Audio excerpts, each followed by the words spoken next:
Good morning students. आज हम पढ़ेंगे ट्रांसपोजोन्स या ट्रांसपोजेबल एलिमेंट्स। अगर हम आपके सिलेबस की बात करें तो इसमें जो रेड कलर का पोर्शन है वो हम कवर कर चुके हैं। लास्ट लेक्चर में हम CDNA लाइब्रेरी पढ़ चुके थे।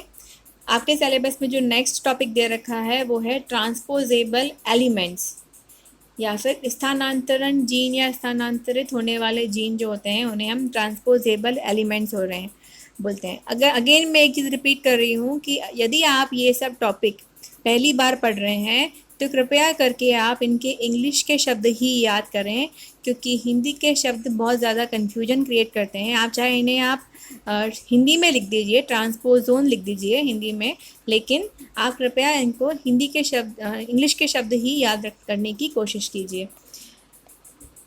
तो हम पढ़ेंगे ट्रांसपोजेबल एलिमेंट्स। क्योंकि ये टॉपिक थोड़ा बड़ा है तो हम इसे 2 लेक्चर में कंप्लीट करेंगे।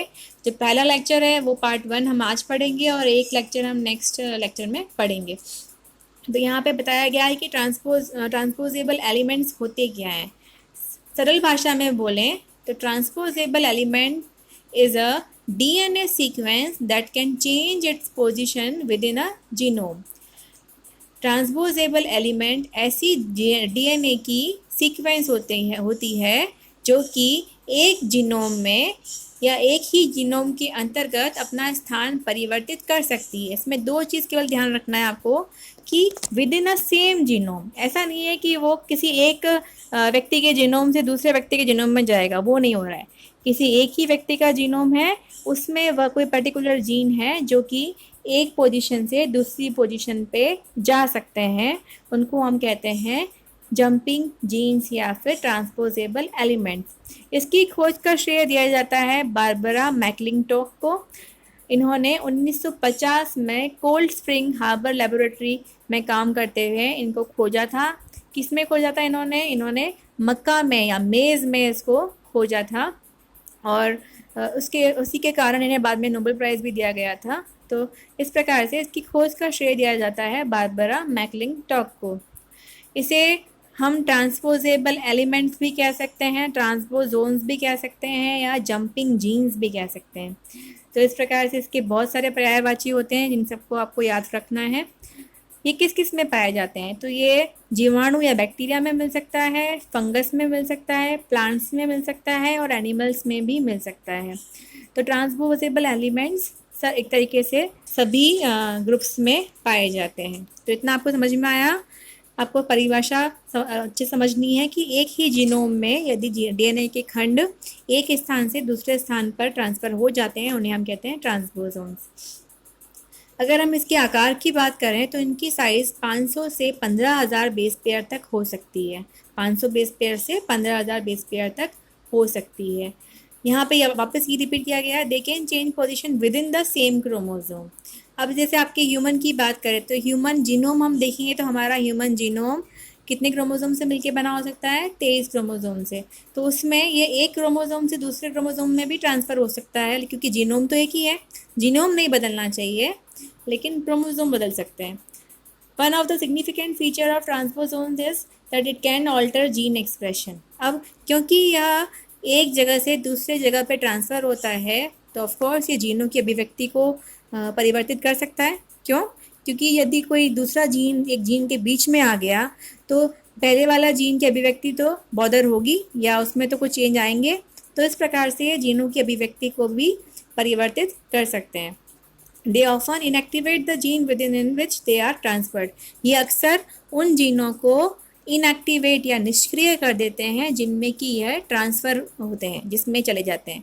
क्योंकि पहले कोई जीन था उसमें कोई दूसरा जीन आ गया तो उसकी सीक्वेंस बदल गई तो उसका जो कार्य था वो कार्य अब नहीं कर पाएगा, तो वह जीन क्या हो गया? निष्क्रिय हो गया। तो इस प्रकार से अधिकांशतया यह जीनों को निष्क्रिय करने का कार्य करते हैं। अगर हम टाइप्स की बात करें तो बेटा इसकी टाइप्स अलग अलग बुक्स में अलग अलग दे रखे हैं, लेकिन मैंने जो टाइप्स आपको बता रही हूँ ये है उनके कार्य करने के तरीके या उनके मैकेनिज्म के आधार पर ट्रांसपोजोन्स 3 प्रकार के हो सकते हैं। पहला होता है कट एंड पेस्ट ट्रांसपोजोन्स, दूसरा होता है रेप्लिकेटिव ट्रांसपोजोन्स और तीसरा होता है रिट्रो ट्रांसपोजोन्स। पहले आप इन तीनों में अंतर समझिए, फिर हम इसको डिस्कस करेंगे। कट एंड पेस्ट, आप सब अभी एक टेक्निकल चीज़ें समझते हैं तो आप जानते हैं कट एंड पेस्ट क्या होता है। किसी स्थान से हटाना, दूसरे स्थान पे चिपकाना, ये होता है कट एंड पेस्ट। तो वही चीज़ है, ऐसे ट्रांसपोजोन्स जो कि एक स्थान से हट के दूसरे स्थान पे चले जाते हैं या ऐड हो जाते हैं, तो उसको हम कहते हैं कट एंड पेस्ट। तो जो पहले वाला स्थान है वहाँ पे यह नहीं पाए जाते, दूसरा स्थान जब नए स्थान पे चले जाते हैं तो पहला वाला स्थान रिक्त हो जाता है, इसे हम कहेंगे कट एंड पेस्ट। इसका उदाहरण तो वही है IS elements, TN5, TN9, TN10, ये सब हम डिटेल में पढ़ेंगे, जीवाणु में पाए जाते हैं। ACDS एलिमेंट्स इन मेज़, मक्का में पाए जाने वाले ACNDS एलिमेंट्स, इन्हें भी हम पढ़ेंगे। P एलिमेंट्स इन ड्रोसोफिला, ये हम अभी नहीं पढ़ेंगे फिलहाल, ग्रेजुएशन लेवल तक आप कुछ IS एलिमेंट्स पढ़ लीजिए और ACDS पढ़ लीजिए, यही काफ़ी है। तो इस प्रकार से ये पहला प्रकार हुआ कट एंड पेस्ट ट्रांसपोजोन्स। दूसरा प्रकार है रेप्लिकेटिव ट्रांसपोजोन्स। रेप्लिकेटिव ट्रांसपोजोन्स, इसके नाम में आप देख रहे हैं रेप्लिकेटिव या रेप्लिकेशन। रेप्लिकेशन का मतलब क्या होता है? प्रतिकृति।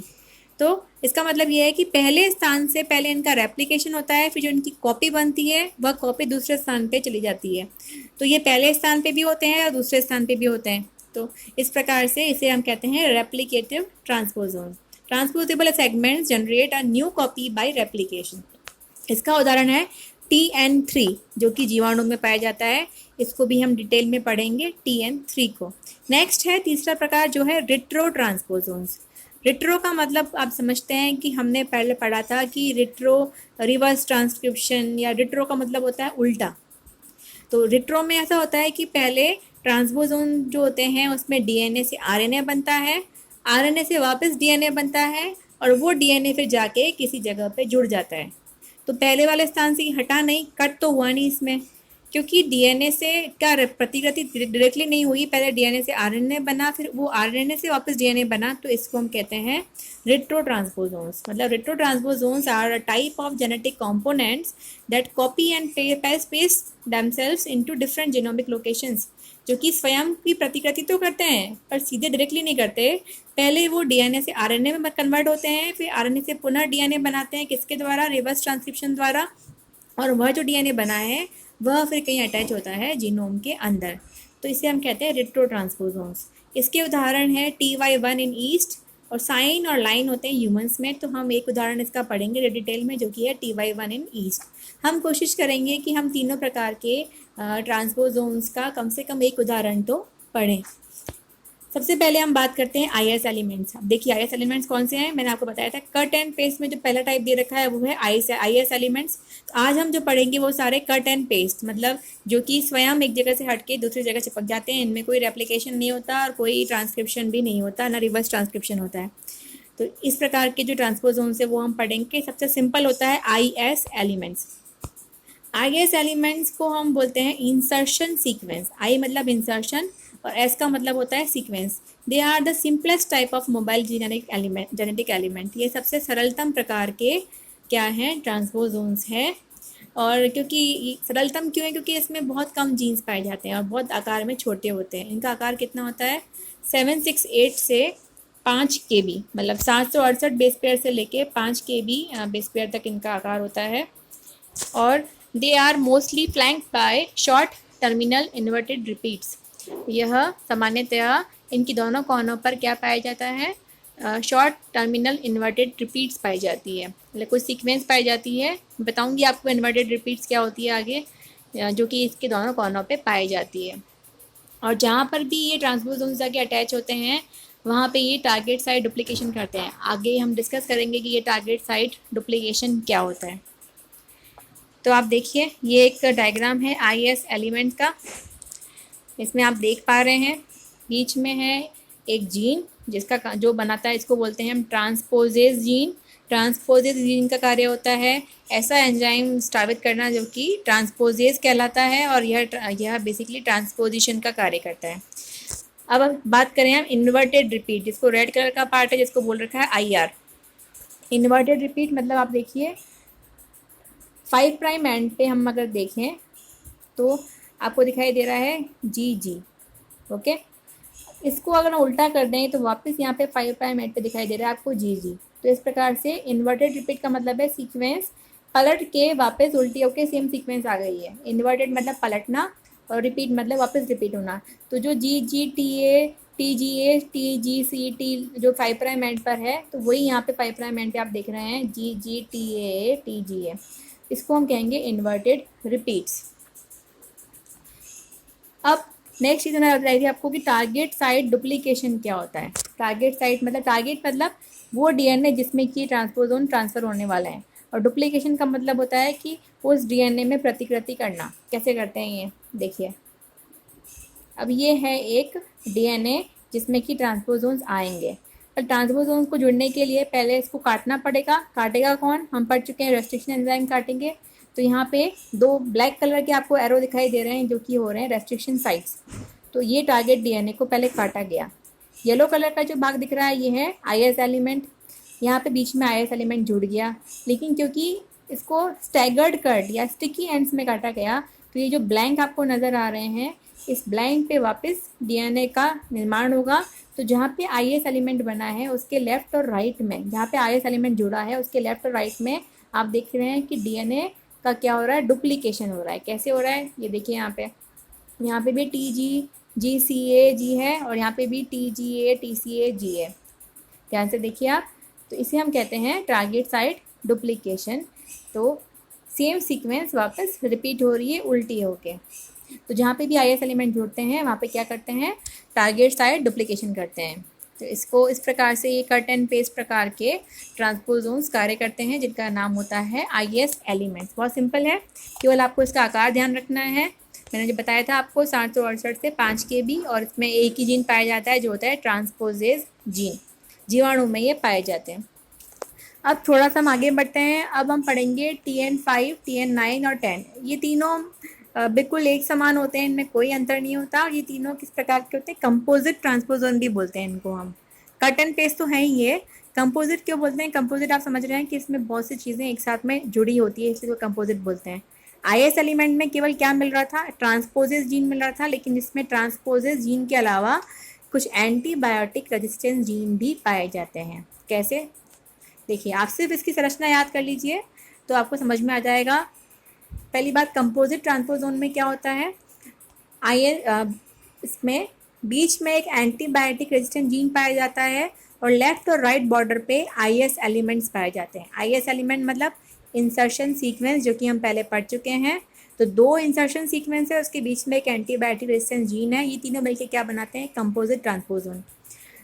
अब TN5 की बात करें तो आपको सिर्फ 2 चीज़ याद रखनी है कि इसका साइज़ क्या है और इसमें कौन सी एंटीबायोटिक का रेजिस्टेंस पाया जाता है। TN5 में क्या साइज़ होता है? 5700 बेस पेयर, और इसमें पाया जाता है कैनामाइसिन रेजिस्टेंस। एक एंटीबायोटिक होती है, उसका नाम होता है कैनामाइसिन, उसके प्रति ये प्रतिरोधी होते हैं। उसी प्रकार यदि TN9 की बात करें तो ये आकार में TN5 से छोटा होता है, 2500 बेस पेयर का होता है, और इसमें जो एंटीबायोटिक रेजिस्टेंस पाया जाता है वो होता है क्लोरेमफेनिकोल। तो क्लोरेमफेनिकोल रेजिस्टेंस मिलता है TN9 में। TN10 की बात करें तो यह सबसे बड़ा आकार का होता है, इसका आकार होता है 9300 बेस पेयर। इसमें पाया जाता है टेट्रासाइक्लिन रेजिस्टेंस। तो यहाँ पे कैनामाइसिन, क्लोरेमफेनिकोल, टेट्रासाइक्लिन और प्लस तीनों की साइज़ आपने याद कर लिया तो आपको TN5, 9 और 10 तीनों का आइडिया हो जाएगा। सबसे इम्पॉर्टेंट है डायग्राम। आज चाहे थ्योरी में कुछ लिखे नहीं लिखे, लेकिन आपको ये डायग्राम याद होना चाहिए। बस सिंपल है और इसके द्वारा आप इसका आंसर दे सकते हैं। तो इस प्रकार से हमने IS एलिमेंट पढ़ लिया है, TN5 पढ़ लिया है, TN9 पढ़ लिया है और साथ में TN10 भी पढ़ लिया है। तो वापस हम रिपीट करें, हम पढ़ रहे हैं cut and paste transposons. IS element TN5, TN9, TN10 हम पढ़ चुके हैं। नेक्स्ट हम पढ़ेंगे AC एंड DS इन मेज। ये इसलिए पढ़ना इंपॉर्टेंट है क्योंकि जो बारबरा मैकलिंटॉक ने जो सबसे पहले खोज की थी वो AC और DS एलिमेंट्स की खोज की थी मक्का के अंदर, इसलिए हम इसे पढ़ना ज़रूरी समझते हैं। तो AC एंड DS एलिमेंट्स की हम बात करें तो ये पहले ट्रांसपोजेबल एलिमेंट्स हैं जिन्हें खोजा गया था बारबरा मैकलिंटॉक ने। ये कहाँ पाए जाते हैं? ये पाए जाते हैं मक्के के क्रोमोसोम 9 के शॉर्ट आर्म। आप जानते हैं कि P और Q 2 भुजाएं होती क्रोमोसोम या गुणसूत्र के अंदर, उसकी छोटी भुजा के 9 क्रोमोसोम की शॉर्ट आर्म पे ये ट्रांसपोजोन्स पाए जाते हैं। अब ये ट्रांसपोजोन्स बाकी सबसे अलग क्यों हैं, क्योंकि यहाँ पे दो ट्रांसपोजोन्स के नाम दे रखे हैं, AC तथा DS। AC का मतलब होता है एक्टिवेटर एलिमेंट और DS का मतलब होता है डिसोसिएशन एलिमेंट, मतलब ब्रेक डाउन करने वाला एलिमेंट। सरल भाषा में समझें तो यहाँ पे जो DS एलिमेंट है वो अकेला नहीं काम कर सकता, उसको एक एक्टिवेटर या सक्रिय करने वाले जीन की आवश्यकता होती है, तभी वो कार्य करेगा। अगर AC एलिमेंट नहीं है तो DS एलिमेंट भी कार्य नहीं करेगा। और इन दोनों एलिमेंट्स का कार्य क्या होता है, ऑफकोर्स ट्रांसपोजोन्स हैं तो ट्रांसपोजिशन करना, अपनी पोजीशन को चेंज करना इनका कार्य होता है। इनकी संरचना की बात करें तो AC एलिमेंट की संरचना 4563 बेस पेयर के आसपास होती है, मतलब वही आप समझिए 5 KB के आसपास। और DS एलिमेंट AC एलिमेंट से थोड़ा छोटा होता है, क्योंकि इसके आकार बहुत वेरिएशन होती है, एक समान नहीं पाया जाता है इसलिए, लेकिन AC एलिमेंट सामान्यतः इसी आकार का पाया जाता है। AC एलिमेंट्स के दोनों सिरों पर लेफ्ट और राइट बॉर्डर पे एक इन्वर्टेड रिपीट सीक्वेंस पाई जाती है 10 बेस पेयर के आसपास। अब किस प्रकार से कार्य करते हैं वो हम समझेंगे। देखिए, DS requires some factor provided by AC to move. DS element जो होता है वह तभी कार्य करता है जब AC एलिमेंट पाया जाता है उसके आसपास। जबकि AC एलिमेंट जो है वो इंडिपेंडेंट है, वो किसी और पे डिपेंडेंट नहीं होता, वह स्वयं अपना कार्य करता है। इसीलिए AC is termed as autonomous. AC को हम ऑटोनॉमस कहते हैं कि वो स्वयं अपना कार्य कर लेता है, जबकि DS कहलाता है नॉन ऑटोनॉमस। इसमें DS को हम क्या बोलेंगे, क्योंकि DS को कार्य करने के लिए क्या चाहिए, AC चाहिए। Because both AC and DS can move, they are called transposable genetic element. दोनों का कार्य होता है मूव करना, इसलिए इसे हम कहते हैं ट्रांसपोजेबल जेनेटिक एलिमेंट्स। अब कैसे कार्य करते हैं आप देखेंगे। ये देखिए, मक्का के पौधे के क्रोमोसोम नंबर 9 की शॉर्ट आर्म की हम बात कर रहे हैं। तो शॉर्ट आर्म में आपको एक जीन नज़र आ रहा है जिसका नाम होता है C। देखिए, ये उसका DNA है। DNA में जो ब्लू कलर का भाग दिख रहा है ये एक जीन है C। इस C का कार्य क्या होता है, इस C का कार्य होता है पिगमेंटेशन। पिगमेंटेशन मतलब कलर। किसका कलर, क्योंकि यह जो क्रोमोसोम नंबर 9 है ये इसका जो इसमें जो ट्रांसपोजेबल एलिमेंट्स है ये कहाँ पाए जा रहे हैं। एक चीज़ जो मैंने आपको पहले नहीं बताई वो है मक्के के बीज की जो सीड कोट होता है। और आप जानते हैं कि मक्के के बीज का जो मैक्सिमम पोर्शन होता है वो होता है एंडोस्पर्म। एंडोस्पर्म का मतलब होता है उसके अंदर जो भी अगर आप भ्रूण पढ़ेंगे, संरचना पढ़ेंगे भ्रूण की, तो आपको आइडिया हो जाएगा कि एंडोस्पर्म क्या होता है। तो उसके एंडोस्पर्म में कि जो कलर होता है उसको डिसाइड करता है ये जीन। अब जो एंडोस्पर्म का कलर होगा वही सीड का कलर होगा। मक्के के दाने आपने देखे हैं नॉर्मली येलो कलर के पाए जाते हैं, कभी आपने पर्पल कलर के दाने नहीं देखे होंगे, लेकिन सामान्यतः ऐसे दाने भी मिलते हैं जंपिंग जीन की वजह से। तो यहाँ पे जो जीन C है वो ऐसे दाने बनाता है जो कि पर्पल कलर के होते हैं। अब आप देखिए, पास में ही इसी जीन के पास में एक DS एलिमेंट पाया जाता है जो कि जंपिंग जीन है। पर मैंने आपको बताया था कि DS अकेला काम नहीं करता जब तक कि इसके पास में एक्टिवेटर नहीं होता। तो जब DS के पास एक्टिवेटर नहीं है तो C जीन अपना काम कर रहा है और पर्पल कलर के दाने बन रहे हैं। लेकिन यदि आप देख रहे हैं यहाँ पे, यदि एक्टिवेटर आ गया तो एक्टिवेटर की वजह से जो DS जीन था वो कहाँ आ गया, C के बीच में आ गया। कई बार क्योंकि एक्टिवेटर, क्योंकि जंपिंग जीन का कार्य करता है, अब DS C के बीच में भी आ सकता है और DS कहीं और भी जा सकता है। तो एक्टिवेटर की वजह से यदि DS इसके बीच में आ गया तो यहाँ पे क्या होगा, दाने आपको पर्पल और येलो रंग दोनों प्रकार के मिलेंगे। तो एक बार मोज़ेक प्रकार का आपको उसके दाने नज़र आते हैं कि कुछ दाने येलो होते हैं, कुछ दाने पर्पल होते हैं। तो यहाँ पे आप समझेंगे वापस ध्यान से। कंडीशन A जो दे रखी है इसमें है कि कोई ट्रांसपोजिशन नहीं हो रहा, पर्पल कलर के दाने मिल रहे हैं। दूसरा में ये दे रखा है कि किसी रीज़न से एक्टिवेटर की वजह से यदि DS C के बीच में चला जाएगा तो यहाँ पे जो दाने होंगे वो आपको सारे के सारे कैसे मिलेंगे, ब्लू मतलब येलो कलर के मिलेंगे, क्योंकि यहाँ पे किसी प्रकार जो C जीन है जो कि मेन पिगमेंटेशन कर रहा है वो जीन क्या हो गया, डिस्टर्ब हो गया DS की वजह से। तो यहाँ पे क्या मिलेंगे आपको, येलो कलर के दाने मिलेंगे जिसमें किसी प्रकार का कोई पर्पल पिगमेंटेशन नहीं होगा। लेकिन हम बात करें अगर AC अगर आ गया है तो वो इसी जो DS यहाँ पे आ गया था उस DS को हटा भी सकता है, वापस लगा भी सकता है। तो यहाँ पे AC के आने की वजह से ये जो DS एलिमेंट है वो यहाँ से हट गया, तो पुनः जो पर्पल कलर के दाने हैं वो बनने लगे। तो कुछ दाने मिल रहे हैं हमको पर्पल कलर के और कुछ दाने मिल रहे हैं हमको येलो कलर के। तो हमको मोज़ेक पैटर्न मिल रहा है सिर्फ किसकी वजह से, AC और DS एलिमेंट्स की वजह से। आपको ज़्यादा डिटेल में नहीं जाना है बेटा, आपको बस इतना समझना है कि AC एलिमेंट के साथ में ही DS एलिमेंट कार्य करता है। दोनों का कार्य होता है ट्रांसपोजिशन करना, और वो भुट्टे के या फिर मक्का के जो बीज होते हैं उनके कलर को चेंज करते हैं ट्रांसपोजिशन के द्वारा। इसी कारण जो उसका कलर है वो अलग अलग प्रकार का पाया जाता है। आप देखिए वापस वही चीज़ बताई गई है यहाँ पे कि यदि C जीन है वो इंटैक्ट है, बिना टूटा हुआ है, अनब्रेक्ड है, तो यहाँ पे पर्पल कलर मिलेगा। लेकिन यदि किसी रीज़न से DS एलिमेंट C के बीच में आ गया तो हमको कलरलेस सीड्स मिलेंगे जो कि येलो कलर के नज़र आते हैं, सामान्यतः हम देखते हैं। और यदि AC एलिमेंट आ गया तो उसने DS एलिमेंट को हटा देता है, तो वापस C जो जीन है वो वापस इंटैक्ट हो जाता है। तो इस प्रकार से हमको दोनों प्रकार के कलरलेस और कलरलेस एंड कलर दोनों प्रकार के सीड्स मिलते हैं जो कि स्पॉटेड सीड्स कहलाते हैं। तो इस प्रकार से हम AC और DS एलिमेंट्स को समझ सकते हैं जो कि भुट्टे में या मक्का में पाए जाते हैं। इसका जो नेक्स्ट पार्ट है जिसमें हम पढ़ेंगे रेप्लिकेटिव ट्रांसपोजोन्स और रिट्रो ट्रांसपोजोन्स, ये हम इस लेक्चर के नेक्स्ट पार्ट में पढ़ेंगे। धन्यवाद।